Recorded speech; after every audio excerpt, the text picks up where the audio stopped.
Okay, ini suasana dekat Hospital Specialist di Sepak City.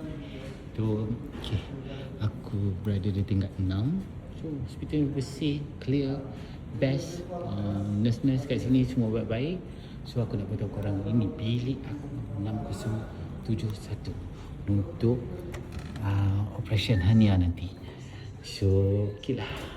Ini bilik dia. So, sangat selesa. Oh, itu peju. Dia masih ada lagi di situ. Okay. Okay lah, ini ada ruang mari.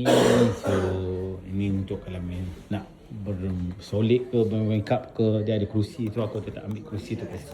Ni katil dia sangat selesa.